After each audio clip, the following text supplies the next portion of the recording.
Hello days ദിലിക്കൽ എല്ലാ ദിവസവും വൈകിട്ടുള്ള post market റിപ്പോർട്ടിലേക്ക് കിടക്കാം. ഇന്ന് സെൻസെക്സിന്റെ എക്സ്പയറി ജൂൺ 4 മാർക്കറ്റ് അതീവ വോളറ്റൈലായിട്ടാണ് ട്രേഡിംഗ് തുടരുന്നത്. ഇന്ന് ഗ്യാപ് ഡൗണിൽ ഓപ്പൺ ചെയ്തതിനു ശേഷം മാർക്കറ്റ് ലോ ക്രിയേറ്റ് ചെയ്തു. എന്നത്തെയും പോലെ മാർക്കറ്റ് പതിയെ മുകളിലേക്ക് കയറി. പക്ഷേ ഇന്ന് പോസിറ്റീവിൽ ക്ലോസ് ചെയ്തു. സെൻസെക്സും നിഫ്റ്റിയും ഇന്ന് പോസിറ്റീവിൽ ക്ലോസ് ചെയ്ത ദിവസമാണ്.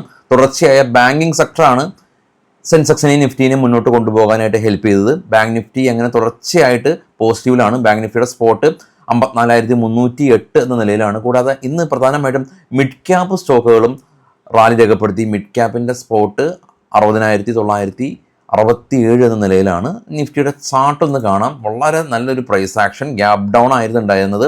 23,250 ലോ ടെസ്റ്റ് ചെയ്തതിനു ശേഷം ഇന്നലത്തെ ഹൈ തന്നെയാണ് നിഫ്റ്റി 3 തവണ 4 അതിലേറെ തവണ ടെസ്റ്റ് ചെയ്ത് റെസിസ്റ്റൻസ് ഫേസ് ചെയ്ത് 23,438 ക്ലോസ് ചെയ്തത്. അപ്പോൾ 23,400 താഴെ മാർക്കറ്റ് പോകാതെ DIs മാർക്കറ്റിനെ പിടിച്ചു നിർത്തുന്നുണ്ട്. ബാങ്കിങ് സെക്ടർ മാർക്കറ്റിനെ പിടിച്ചു നിർത്തുന്നുണ്ട്. പ്രധാനമായിട്ടും ഇന്ന് ICICI HDFC ബാങ്കും എല്ലാം തന്നെ നിഫ്റ്റിനെ വളരെ വലിയ തോതിൽ പിന്തുടർച്ചിട്ടുണ്ട്. കാനറ ബാങ്കും ഇന്ന് നേട്ടത്തിൽ ക്ലോസ് ചെയ്തിട്ടുണ്ട്.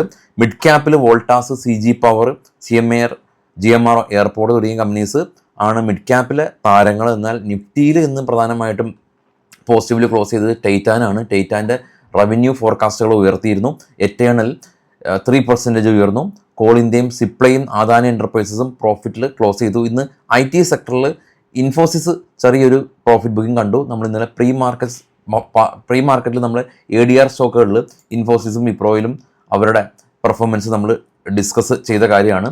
ടൈറ്റാൻ ഇന്ന് 3% ഉയരാനായിട്ട് പ്രധാന കാരണം നമ്മൾ നേരത്തെ ഡിസ്കസ് ചെയ്ത പോലെ തന്നെ ഈ ഒരു നെക്സ്റ്റ് 2-3 ഫിനാൻഷ്യൽ ഇയറോട് കൂടിയിട്ട് ടൈറ്റാൻ്റെ എല്ലാം തന്നെ ഈ ജ്വല്ലറി സെഗ്മെൻറ്റിൽ ഇവരുടെ ഓഹരി പങ്കാളിത്തം 11% ആക്കാനായിട്ട് കമ്പനി തയ്യാറെടുക്കുന്നുണ്ടെന്നുള്ള ന്യൂസ് ഉണ്ട്. ക്രൂഡ് ഓയിൽ പ്രൈസ് താന്ന് അത് ഓയിൽ മാർക്കറ്റിംഗ് കമ്പനീസിന് ഗുണകരമായിട്ടുണ്ട്.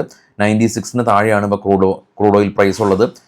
അപ്പോൾ പെട്രോൾ ഡീസൽ കമ്പനികളുടെ എല്ലാം തന്നെ ചിലവ് കുറയ്ക്കും. കൂടാതെ തന്നെ പവർ, എഡ്യൂക്കേഷൻ, EV മേഖലകളിൽ ശക്തമായിട്ടുള്ള ബൈങ് കണ്ടു. ഹിറ്റാച്ചി എനർജി പോസിറ്റീവിൽ ക്ലോസ് ചെയ്തു. ഫിസിക്സ് വാല കമ്പനി കഴിഞ്ഞ ദിവസം നമ്മൾ പ്രീ മാർക്കറ്റിൽ ഡിസ്കസ് ചെയ്ത കമ്പനിയാണ് ഫിസിക്സ് വാല. 15% റാലി. ഹീറോ മോട്ടോ കോർപ്പ് അവർ ഫ്ലക്സ് ഫ്യൂൽ ബൈക്കുകൾ പുറത്ത് ഇറക്കാനായിട്ട് ഉദ്ദേശിച്ചിട്ടുണ്ടായിരുന്നു. നമ്മളത് പ്രീ മാർക്കറ്റിൽ ഡിസ്കസ് ചെയ്ത ന്യൂസാണ്. കൂടാതെ തന്നെ JBM ഓട്ടോ ഇവർക്ക് പുതിയ EV ബസ്സുകളുടെ ഓർഡർ ലഭിച്ച ന്യൂസ് നമ്മൾ ഡിസ്കസ് ചെയ്ത കാര്യമാണ്. ചുരുക്കത്തിൽ പറയുകയാണെങ്കിൽ ഇന്ന് banking, mid cap, power, EV മേഖലകളിൽ ശക്തമായിട്ടുള്ളൊരു ബൈങ് കണ്ടു. എന്നാൽ IT മേഖലയിൽ ചെറിയൊരു പ്രോഫിറ്റ് ബുക്കിംഗ് കണ്ടു. ഗ്ലോബലി നോക്കാം. അതിനു മുമ്പ് നമ്മളുടെ ഇൻഡിവിജ്വലി ആയിട്ടുള്ള കാര്യങ്ങൾ മാറ്റി നിർത്തിയാൽ ഇനി നമുക്ക് പ്രധാനമായിട്ടുള്ള ഒരു ന്യൂസ് ഉള്ളത് RBIയുടെ മോണിറ്ററി പോളിസി മീറ്റിംഗ് നാളെയാണ്, ജൂൺ 5 അപ്പോൾ റേറ്റ് അൺചേഞ്ച് ആയിട്ട് നിലനിർത്താനാണ് പൊതുവെ സാധ്യത എന്നാണ് പറയപ്പെടുന്നത്. എന്നാൽ ഇൻഫ്ലേഷൻ പ്രൊജക്ഷൻ അത് കുറച്ച് കൂടും. കാരണം നമുക്കറിയാം ക്രൂഡ് പ്രൈസ് ഹൈ ആണ്. അപ്പോൾ ഇൻഫ്ലേഷൻ പ്രൊജക്ഷൻ അല്ലെങ്കിൽ നമ്മളുടെ മറ്റുള്ള RBIയുടെ റേറ്റായിട്ട് ബന്ധപ്പെടാതെയുള്ള നിലവിലുള്ള ഇന്ത്യയുടെ സാമ്പത്തിക സ്ഥിതിനെ കുറിച്ചിട്ടുള്ള കമൻട്രീസ് എല്ലാം തന്നെ വളരെയധികം ക്രൂഷ്യലായിട്ട് തന്നെ നമുക്ക് വാച്ച് ചെയ്യേണ്ട ഒരു കാര്യം തന്നെയാണ്. ഇനിയിപ്പോൾ ഇസ്രായേൽ ഈ സൗത്ത് ലെബനാനിൽ നിന്ന് അവരുടെ സൈന്യത്തെ പിൻവലിച്ചു എന്നുള്ള ഒരു പോസിറ്റീവായിട്ടുള്ള ന്യൂസ് ഉണ്ടായിരുന്നു. ലെബനാൻ പ്രസിഡൻറ്റും ഈ കാര്യം സ്ഥിരീകരിച്ചു. സീസ് ഫയർ 24 മണിക്കൂറിനുള്ളിൽ സ്റ്റാർട്ടാകുമെന്ന് അദ്ദേഹം അഭിപ്രായപ്പെട്ടു. ഇനി IMDയുടെ പുതിയ ഫോർകാസ്റ്റ് അനുസരിച്ച് മഴ ശക്തമായിട്ട് വരും. ഈ ഓറഞ്ച്, റെഡ് അലർട്ടുകളെല്ലാം തന്നെ അനുസരിച്ച് നമ്മൾ പല തീരുമാനങ്ങളും മാർക്കറ്റല്ല അല്ലാതെയുള്ള തീരുമാനങ്ങളൊക്കെ എടുക്കുക. കാരണം ഫ്ലഡും ലാൻഡ് സ്ലൈഡ്സ് എല്ലാം തന്നെ ഒഴിവാക്കാനായിട്ട് നമ്മളെയും കേരളത്തിൽ നിന്ന് ഇനിയിപ്പോൾ മുന്നറിയിപ്പുകളൊക്കെ വരും. ഇനി മലയോര പ്രദേശങ്ങളിലുള്ള ആളുകൾക്ക് ജാഗ്രതാ നിർദ്ദേശമെല്ലാം തന്നെ വരും. അപ്പോൾ എനിവേ മാർക്കറ്റിനെ സംബന്ധിച്ച് ഉള്ള എക്കണോമിക് കാര്യങ്ങൾ ഇതാണ്. നമുക്കിനി ഗ്ലോബൽ മാർക്കറ്റ് ഒന്ന് കണ്ടുവരാം.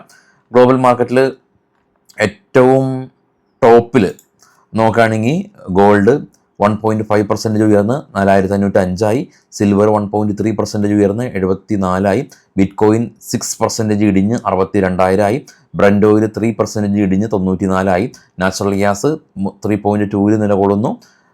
താഴേക്ക് വരികയാണെങ്കിൽ ഡോ ഫ്യൂച്ചറും നാസ്ഡാക്ക് ഫ്യൂച്ചറും ഫ്ലാറ്റ് അല്ല, നാസ്ഡാക്ക് ഫ്യൂച്ചർ ആക്ച്വലി 1.3% ഇടിവിലാണ്. കൂടാതെ തന്നെ ഓസ്ട്രേലിയ, കൊറിയ, ജപ്പാൻ മാർക്കറ്റുകൾ ഇടിഞ്ഞു. ഇന്ത്യ വിക്സ് ഇന്ന് ക്രാഷ് ചെയ്തു 50 ഇപ്പോൾ ട്രേഡ് ചെയ്യുന്ന 3 യൂറോപ്യൻ മാർക്കറ്റും മിക്സഡ് സെൻറ്റിമെൻറ്റ്സ് ആണ്. ഇപ്പോൾ നമ്മൾ ഒരു കാര്യം കണ്ടു, എന്താണ് ഈ നാസ്ഡാക്ക് ഫ്യൂച്ചർ 1.3% ഫോൾ ആണെന്ന് കണ്ടു. പ്രധാനമായിട്ടും US കമ്പനീസിൻ്റെ എക്സ്റ്റൻഡ് മാർക്കറ്റ് അവേഴ്സിൽ അവരുടെ പെർഫോമൻസ് നോക്കുമ്പോൾ ഇന്ത്യയിൽ ഏകദേശം ഒരു 3.69% ഇടിവിലാണ്. കൂടാതെ NVIDIA 1.12% ഇടിവിലാണ്. NVIDIA ഇന്നലെ നാസ്ഡാക്കിൽ 3% ഫോളോ ചെയ്ത കമ്പനിയാണ്. എന്നാൽ ഇന്ത്യയിൽ ഇന്നലെ 4% റാലി ചെയ്ത കമ്പനിയായിരുന്നു. അപ്പോൾ ഇന്ന് ഇന്ത്യയിലും ഇടിഞ്ഞിട്ടുണ്ട്. എന്നാൽ അസഞ്ചറും മറ്റുള്ള കമ്പനീസിൽ പ്രശ്നങ്ങളില്ല. പക്ഷേ മാർക്കറ്റ് ക്യാപ്പ് കൂടുതലുള്ള കമ്പനീസാണ് ഈ ഇന്റൽ എന്ന് പറയുന്ന ഒരു കമ്പനി. അതുകൊണ്ടാണ് നാസ്ഡാക്ക് ഫ്യൂച്ചർ 1% മുകളിൽ ഫോൾ ആയിട്ടുള്ളത്. ഇനി നമുക്ക് നേരെ സ്റ്റോക്കുകളുടെ കുറച്ച് വാർത്തകളിലേക്ക് പോകാം. ബൈസൽ റെക്കമെൻഡേഷൻ അല്ല. നിങ്ങൾക്ക് സ്റ്റോക്ക് മാർക്കറ്റ് കുറഞ്ഞ ഫീസിൽ പഠിക്കാൻ താല്പര്യമുണ്ടെങ്കിൽ നമ്മുടെ കോഴിക്കോട് ഓഫീസിലും കൊച്ചി ഓഫീസിലും ഇനി ഇവിടെ 2 സ്ഥലത്തും വരാൻ പറ്റാത്ത ആളുകൾക്ക് ഓൺലൈനിലും ജോയിൻ ചെയ്യാം. അപ്പോൾ ഒരു സ്റ്റോക്ക് മാർക്കറ്റ് നിങ്ങൾ പഠിക്കാൻ ഉദ്ദേശിക്കുന്നുണ്ടെങ്കിൽ, നിങ്ങളോ നിങ്ങളുടെ ഫ്രണ്ട്സോ പഠിക്കാൻ ഉദ്ദേശിക്കുന്നുണ്ടെങ്കിൽ നമ്മളെ ഒന്ന് പരിഗണിക്കുക. നമ്മൾ വളരെ കുറഞ്ഞ ഫീസിലാണ് നമ്മൾ ഇത് പഠിപ്പിക്കുന്നത്. ഇനി സ്റ്റോക്കുകളുടെ വാർത്തയിലേക്ക് പോകുമ്പോൾ വേദാന്ത എൻഫോഴ്സ്മെൻറ്റ് ഡയറക്ടേഴ്സ് ഇവരുടെ ഓഫീസ് പ്രമൈസസിൽ ഈ ഒരു ഇൻസ്പെക്ഷനൊക്കെ നടത്തിയിരുന്നു. അപ്പോൾ അതിൽ മെറ്റീരിയൽ ഇമ്പാക്റ്റുകളൊന്നും തന്നെ ഇല്ല എന്നുള്ള ഒരു ന്യൂസ് ഉണ്ട്. പെനാൽറ്റി ഒന്നും തന്നെ ചുമത്തിയിട്ടില്ല എന്നുള്ള ന്യൂസ് ഉണ്ട്. ഹിൻഡാൽകോ ഇവരുടെ അലൂമിനിയം വിൻഡോസ് ബിസിനസ്സിൽ നിന്ന് ഇവരുടെ റവന്യൂ ടാർഗറ്റ് ചെയ്യുന്നത് 1000 കോടി രൂപയാണ്. കൊൽറ്റ പറ്റൽ ഡെവലപ്പേഴ്സ് GST ഡിമാൻഡ് നോട്ടീസ് വന്നിട്ടുണ്ട് 64 കോടി രൂപയുടെ. രാജേഷ് എക്സ്പോർട്ട് ഇവരുടെ CEO-നെ സെബി വിലക്കിയിരുന്നു. സ്റ്റോക്ക് ഇന്ന് ലോവർ സർക്യൂട്ട് ആയിട്ടുണ്ട്. നെയ്ക്ക ബ്യൂട്ടി ഫെയർനെസ് കമ്പനിയാണ്. അപ്പോൾ ഇവർ സെലീന ഗോമസ് എന്ന് പറയുന്ന സിംഗർ നിങ്ങൾക്കറിയാം, ഇവരായിട്ട് ടൈപ്പ് ആയിട്ടുണ്ട് ഇവരുടെ പ്രൊഡക്റ്റ് എല്ലാം തന്നെ ബ്രാൻഡ് ചെയ്യാനായിട്ട്. സെൻട്രൽ ബാങ്ക് ഇവരുടെ കിട്ടാക്കടം ബാഡ് ഡെബ്റ്റ്സ് എല്ലാം തന്നെ റിക്കവർ ചെയ്ത് 3500 കോടി രൂപ റിക്കവർ ചെയ്യുമെന്ന് കമ്പനി അഭിപ്രായപ്പെട്ടു. മാരുതി സുസുക്കി ഇവരുടെ ആദ്യത്തെ first flex fuel WagonR launch ചെയ്യുകയാണ്. ഫിസിക്സ് വാല ഇന്ന് 15% റാലി ചെയ്ത കമ്പനിയാണ്.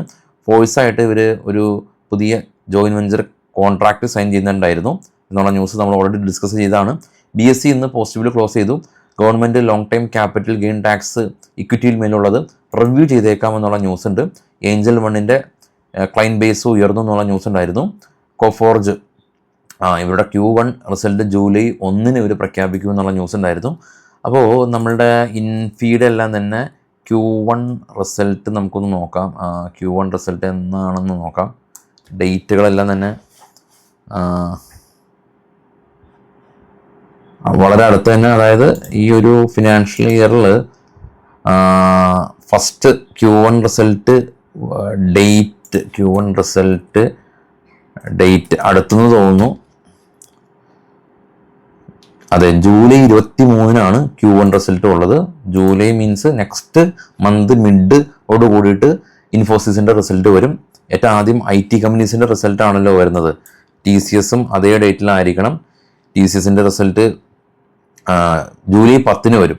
TCSൻ്റെ ആദ്യം വരും. അപ്പോൾ ഇനിയിപ്പോൾ ജസ്റ്റ് ഒരു 1 മന്തേ ഉള്ളൂ നമുക്ക് Q1 റിസൾട്ടുകളെല്ലാം തന്നെ ആരംഭിക്കാനായിട്ട്. ജസ്റ്റ് ഒരു Q4 ജസ്റ്റ് കഴിഞ്ഞതേ ഉള്ളൂ. ഒട്ടും സമയം ഇല്ലാത്ത പോലെ ഒരു ഫീലുണ്ട്. അപ്പോൾ വീണ്ടും Q1 വരട്ടെ, നല്ല റിസൾട്ടുകളായിട്ട് കമ്പനി വരട്ടെ, മാർക്കറ്റ് മുന്നോട്ട് പോകട്ടെ. നമുക്ക് നാളെ കാണാം. ചാനൽ എല്ലാവർക്കും ഷെയർ ചെയ്ത് കൊടുക്കാൻ മറക്കരുത്. Thank you.